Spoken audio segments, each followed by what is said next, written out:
Gipasabot karon sa City Health Office pinaagi ni Marjorie Culas ang Assistant City Health Officer for Operations nga ang kemikal nga midagayday sa Suwawan River peligroso sa panglawas. Mao nga dihang nahagbong ang truck sa bangin sa Barangay Suwawan, Marilog District, Davao City niadtong Agosto 1. Dali dayong nagpagawas og advisory ang lokal nga gobyerno nga nagdili sa mga tawo nga maligo og mamasol sa Davao River. Kay ang kemikal nga caustic soda kun sodium hydroxide makapaso sa panit ug makamatay bisan pa og nasagol na kini sa tubig.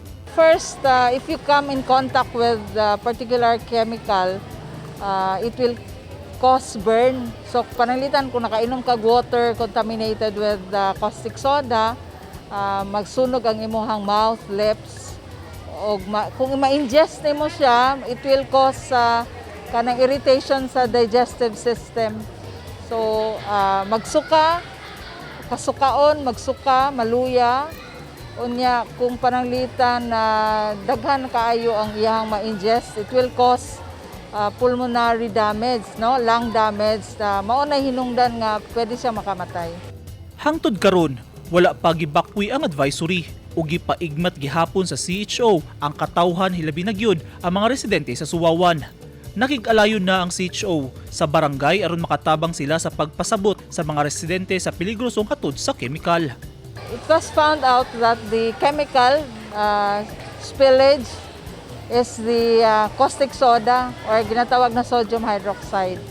So, naay advisory nga gipagawas ng City Health Office, particularly our environmental sanitation, nga no river contact. So, we already coordinated with the Barangay Council of Suwawan to advise people not to engage in swimming sa rivers, and eating fishes, mangisda, no?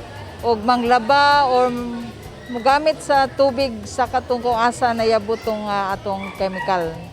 Niadtong Agosto 2, nakakolekta na og water sample gikan sa nasangpit nga lugar ang taga Department of Environment and Natural Resources Environmental Management Bureau apan wala pa kini resulta. Hilabi na nga adunay report nga nangamatay ang mga isda ug kasili tungod sa chemical spill.